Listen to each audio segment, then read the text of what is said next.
Hello everyone, সকলকে স্বাগত একটা নতুন ভিডিওতে। আজকে জন্মাষ্টমী, তো জন্মাষ্টমী উপলক্ষে বাড়িতে একটু ছোটোখাটো আয়োজন করা হয়েছে। বরমশাই নারকেল এনেছিলাম দুটো, তো সেটা বরমশাই ভালোভাবে যে দা থাকে দা দিয়ে ছাড়িয়ে ধুয়ে মুছে পরিষ্কার করে এখন কুড়ুনি দিয়ে নারকেল দুটো আমাকে কুড়িয়ে দেবে।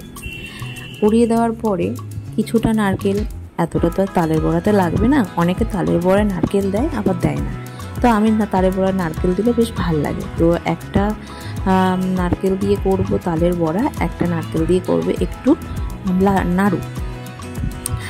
চিনি দিয়ে মাখিয়ে রাখবো। নারকেল কুড়ানো হয়ে গেলে আর কিছু সবজি, তাল, তারপরে কলা নিয়ে বসেছি, এগুলো এক এক করে সব আয়োজন করব। আর এদিকে দেখতে পাচ্ছ আমি তোমাদের সকলের সাথে আর শেয়ার করিনি সেই ব্লগটাতে, আগের ব্লগে, যে আমি কি কিনে এনেছি। তো মেনলি দেখো এই ঢাকনাটা কিনে এনেছি। এটা ঢাকনাটা আমি অনেককেই দেখি এরকম ঢাকনা দেওয়া কড়াইতে থাকে, তো সেটা দেখে কিনে এনেছি। দুটো গ্লাস এনেছি, এগুলো ছোট করে এনেছি, দুটো এনেছি।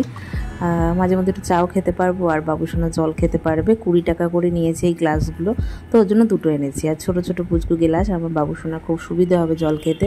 আর এটা হলো হাঁড়ির ঢাকনা, তো হাঁড়ি এনেছি দেখাচ্ছি। আর এটা হলো কড়াই, একটা আমি কড়াই নিয়েছি, একটা মা কড়াই নিয়েছে। মা 6 নম্বর আর আমি 7 নম্বর কড়াই নিয়েছি। আমার কড়াই দরকার ছিল একটা, যদিও ঘরে কড়াই রয়েছে। আর এই হলো হাঁড়ি। আর যে আগের হাঁড়িটা দিয়েছিলাম, তো ওটা 45 টাকা দিয়েছে। তো যাই হোক, 50 টাকা দিলে হতো, তো ওইটা মা নিয়েছে, এটা আমি নিয়েছি। কিন্তু ব্যাপারটা হয়ে গেছে, আগের কড়াইটা আমার দিয়ে দেওয়াই ভালো ছিল, কিন্তু কী বলতো, তো ওই একটা মায়ায় পড়ে গেছি। আর আমার সংসারের প্রথম ওই কড়াইটাতেই আমি প্রথম রান্না করেছিলাম, সেহেতু একটা মায়ায় জড়িয়ে গেছিলাম, সেটাই আর কিছু না। আর এই হাঁড়িটা নিয়েছি ছোটোখাটো, যে 250 চাল রান্না করলে এটাই সুবিধে হবে, আর বা দুধ গরম করতে সুবিধে হবে, তো সেই ভেবে ওই হাঁড়িটা নিয়েছি। আর এই কিছুই কেনাকাটা করেছি, আর কিছু করিনি। আর ওই যে কারখানাটা তোমাদের দেখালাম আগের ব্লগে, ওইখান থেকে আমি আমার সংসারের 90% বাসন ওখান থেকেই কিনেছি আর কিনে থাকি, ভবিষ্যতেও কিনবো। আর ওখানে সমস্ত রকমের জিনিস পাওয়া যায়। ওটা হাঁড়ি কারখানা বা কড়াই কারখানা নামে পরিচিত, মধ্যমগ্রাম বাদু রোডের আবদালপুর এলাকায়। তো সত্যি কথা বলতে, এই গ্লাসটা একটা বাবুসোনা জল খাবে, আর আজকে একটা গ্লাসে ঠাকুরকে জল দেবো, কৃষ্ণকে। তো আমাদের ঘরে রাধা গোবিন্দ আছে, সেই অনুযায়ী একটু ছোটোখাটো একটা আয়োজন করেছি, আর কিছু না। আর আমাদের এখানে ব্যাপারটা হয় কি, প্রসাদ দেওয়ার জন্য না লোক অ্যাভেলেবেল না, কারণ আমরা যে জায়গাটায় থাকি, আমাদের বাড়িটা এমন একটা পজিশানে যে বাড়ির সামনে রাস্তা, আর চারপাশে যারা রয়েছে সকলেই মুসলিম সম্প্রদায়। তো অনেকে প্রসাদ খায়, অনেকে খায় না। এবার পুজো দেওয়ার পরে যদি ওরা তো আর অতটা বুঝবে কি বুঝবে না, পায়েটায় পড়লে আমাদেরই একটা লোকসান হবে, মানে ক্ষতি হবে। তো যাই ভেবে আমি আর সেরকম একটা করি না। আমার কাছে 2-1 জন পড়তে আসতো, তাদেরকে দিতাম। পুজো টুজো হলে সেটা ব্যাপার আলাদা, কিন্তু ওই গিয়ে দেওয়া হয় না। আর ভেবেছিলাম একটু ননদের বাড়ি যাব, এক জায়গায় নেমন্তন্ন ছিল, কাকু বাড়ি, তো সেখানেও যাওয়া হয়নি। সারাদিন রান্না বান্না পুজো আচ্ছা করে, সত্যি কথা বলতে, আর আমি যেতে পারিনি। আর এখানে সমস্ত কিছু দেখলে, আর এখানে আয়োজন করেছি, দেখো তোমরা। এটা 5 মিশালি ঘ্যাট করেছি, এটা সুজি করেছি, এই ঘি, তারপরে কি বলে দুধ দিয়ে, ওদিকে নাড়ু, লুচি, এদিকে আছে কি বলে তালের বড়া, এটা খিচুড়ি, আর দই, মিষ্টি, ফল, ওগুলো এখনও রেডি করছি। আর একটু হচ্ছে তালের বড়াও হচ্ছে। আর এখানে ফুলের মালা গেঁথেছি, টগর ফুলের, আর এখানে মালা রয়েছে, এখানে বেলপাতা, তুলসী পাতা, ফুল। আর এদিকে হালকা হাঁড়ি কারখানা যাওয়ার পথে রাস্তায় পেয়েছি ধুতরা ফুলের কাঁটা, আর তুলসী পাতা নিয়ে এসেছি। তুলসী পাতার মালাও গেঁথে রেখেছি, কৃষ্ণকে দেব। জন্মাষ্টমীতে কৃষ্ণকে তুলসীর মালা দিতে হয়। এমনি তুলসীর মালার কৃষ্ণ ঠাকুরকে পরানো হয়ে থাকে, তো জানি। আর কৃষ্ণ ঠাকুরকে তুলসীর মালা দিতেও হয়, আর আমিও দিয়েছি। সেই উপলক্ষেই স্নান টান করানো হয়েছে, মানে কি হবে, এই সমস্ত কিছু কাণ্ড কারখানা চলছে। তো সমস্ত কিছু গোছানো কমপ্লিট। এই যে খাবার দাবার আরও ফল টলগুলো গুছিয়ে গাছিয়ে দিয়েও ছিলাম। আমি সত্যি কথা বলতে ইউটিউবে লাইভ করতে বসে না, মানে লাইভে একটা স্ট্যান্ডে রেখে দিয়েছিলাম ফোনটা, ওই জন্য লাইভই হয়েছে পুজো আচ্ছা সমস্তটাই, কিন্তু আমি এক্সট্রা করে ভিডিও বা ছবি কিচ্ছু করিনি, আর করার সুযোগও হয়নি, কারণ বেলা থেকে রান্না বান্না করে টোরে বিকেলবেলায় পুজো দিলাম, দেওয়ার পরে প্রসাদ প্রসাদ খেয়ে না শরীরটা ছেড়ে দিয়েছিল, শুয়ে পড়েছিলাম।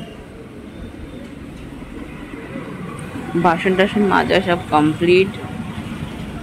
বাইরে প্রচণ্ড পরিমাণে বৃষ্টি হচ্ছে, সারা রাত্রি বৃষ্টি হয়েছে, আর আমার বাপের বাড়ির অবস্থা খুবই খারাপ, জল টল ঢুকে একাকার অবস্থা ঘরে, কিছু বলার নেই।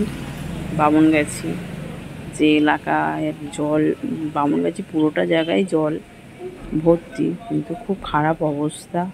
আমাদের বাড়িতে কোনো দিন জল ঢোকে না, হয়তো একটু বাকি থাকে, কিন্তু কখনো জল ঢোকে না। এবছর প্রথম বাড়িতে জল ঢুকলো। তো এই যে ওয়েদার বাইরে,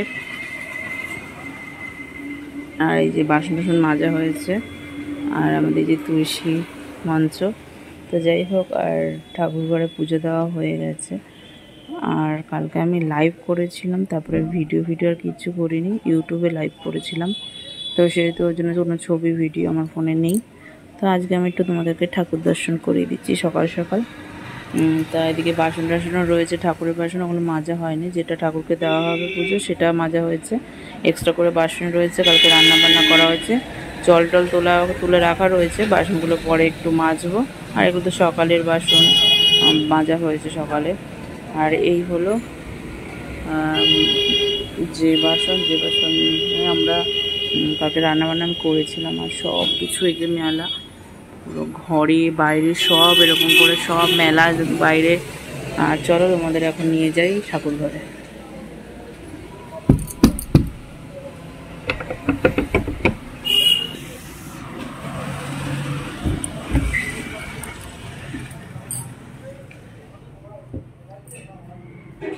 এই যে ঠাকুর পুজো দেওয়া হয়েছে, এই যে ঠাকুর দেখাচ্ছি,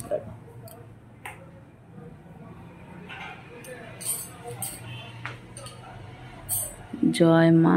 এই যে রাধা গোবিন্দ, কালকে রাত্রেবেলা আবার ঘিয়ের প্রদীপ জেলে রেখে তারপর ঘুমোতে গিয়েছি। আর এই যে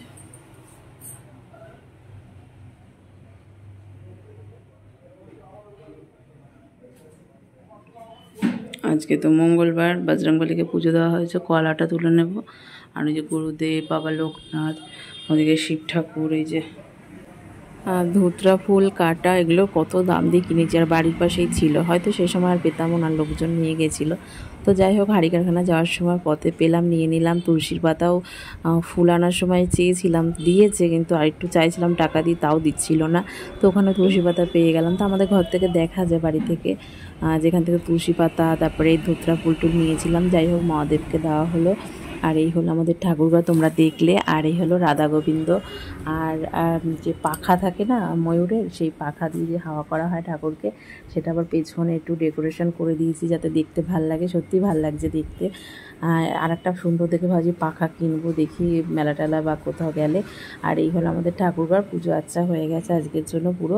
আবার সন্ধ্যাবেলা পুজো দেবো। আর আজকে মঙ্গলবার, সোমবার গেছে নিরামিষ, মঙ্গলবারও নিরামিষ বজরংবলী।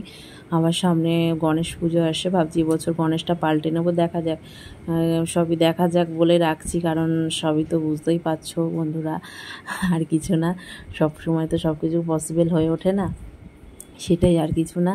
তো বজরংবলী যেখানে রেখেছি ওটাও হনুমান মন্দিরের ওখান থেকে এনেছিলাম একটা পতাকা, ওটাও রেখেছি।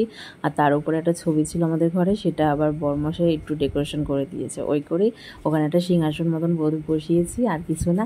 আর ওপরের দিকে একটা বাবা লোকনাথের ছবি দেওয়া রয়েছে, এটাও আমার বরমশাইয়ের যে ঘরে থাকতো আগে, বিয়ের আগে সেই ঘরে ছিল, সেটাই আমি ঠাকুর ঘরে এনে রেখেছি, আর কিছু না।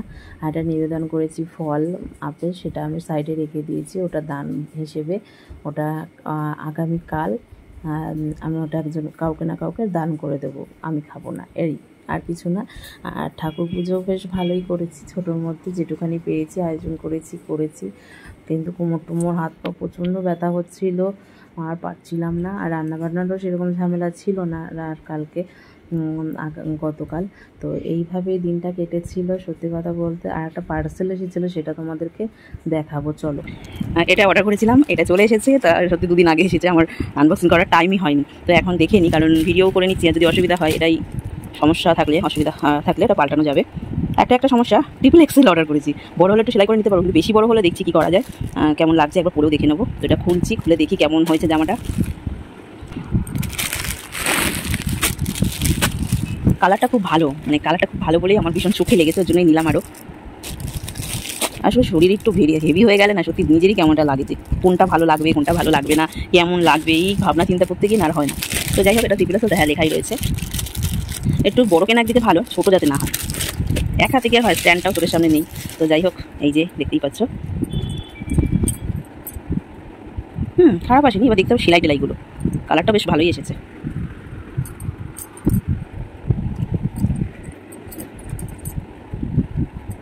ও বাবা, এ তো মুশকিল হয়ে গেল, এটা কী এসেছে এখানটা? ইমা, সেলাইয়ের সাথে সেলাই লেগে গেছে, আয় রে ইমা, এ কেমন হলো?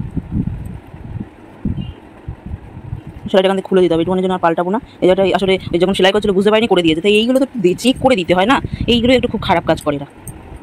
দেখো এই জায়গাটা কেমন ঢুকে গেছে, বুঝতেই পারছো? এই জায়গাটা, এই যে কেমন বিদঘুটে লাগছে না? এটা ইয়ে করতে হবে। আসলে আমার এই মানে এখানে যে এরকম করে রয়েছে, এইগুলোর জন্য আমার ভীষণ ভালো লেগেছে, জামাটার জন্য নিলাম। আর এই দেখো হাতাটা ভালো হয়েছে না জামাটা? এমনি দাম অনুযায়ী সত্যি ভালো হয়েছে। ছোটোই তো নিয়েছি, এরকমই নিয়েছি, কারণ এর সাথে লেগিংস বা কিছু বললেই তো হয়ে যাবে। এটা অনেকে সিঙ্গেলও পরে, আবার এর সঙ্গে লেগিংসও পরে, জিন্স পরে, এক কাজে দু কাজ বলে না, সেই রকমই ব্যাপারটা। আমি একটু এরকম দেখেই নিই। আর না, এটা ঠিকঠাকই হবে, ঠিকই করেছি, ট্রিপল এক্সেল অর্ডার করেছি। কারণ কি, একটা জিনিসের একটা দেখবে জিনিস হয় যে ছোটো হয়, টাইট হয়ে গেল, অসুবিধা হয়, কিন্তু এটা আমার ঠিকঠাকই হবে। আর অসুবিধা হলে একটু মেরে নেবো, কিন্তু এটা ঠিকই আছে। একটা জিনিসের একটা সাইজ এক রকম। তো যাই হোক, খারাপ আসেনি, কিন্তু একটা জিনিস খারাপ হয়েছে, যেটা পাল্টালে কিন্তু পাল্টানো যাবে, কিন্তু আমি আর পাল্টাবো না, ওই রিক্স আর নেবো না, থাক। এই জায়গাটা আমি যা করার করে নেবো, কি আর করা যাবে। তো ভালোই, খারাপ না।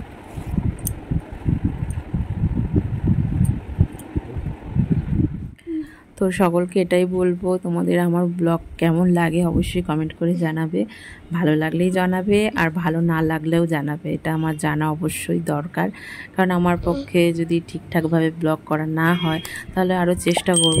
তারপরেও চেষ্টা যদি বিফলে যায়, তাহলে পুরো বন্ধই করে দেবো, আর কিছু তো বলার নেই। ভুল ত্রুটি হয়ে গেলে ক্ষমা করে দিও, এই বলে আমার ব্লগটা শেষ করছি।